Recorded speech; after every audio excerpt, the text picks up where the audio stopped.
What's going on, guys? I want to make this quick little video. This is a 2011 Buick LaCrosse. The customer complains that the trunk, when it rains, becomes wet. The carpet becomes wet.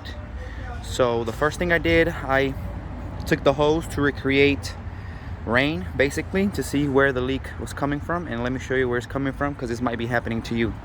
So this is the trunk. If you take this part of the trunk out, you will notice the problem. And the problem happened to be that the drain line, as you can see here, was disconnected from the actual fitting here that's supposed to let the water out outside. It was just hanging here, which of course is going to make the water go into the trunk. As you can see right here,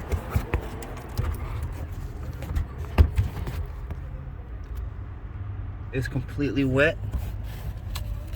But also, I noticed, look how caked this drain is, which is probably the reason why the water is not able to escape, which creates pressure.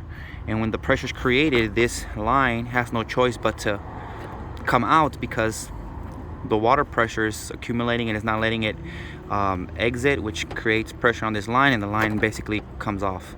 So make sure you clean this line right here. Okay, once you get that drain nice and clean, you're gonna install it back in this grommet here. Just wanted to point out that there's actually an arrow right there that lets you know what position the grommet goes. So right there, just line it up with the arrow and you should be fine.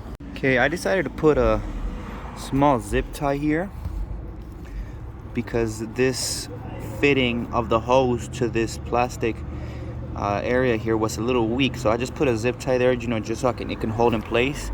It's up to you whether you want to do that, in case your hose is a little stronger than mine, but mine's just, this plastic's starting to wear out, so I'm gonna put a zip tie there. As you can see, nice and clean. So let's go ahead and dry everything back up, and I hope this video helped out.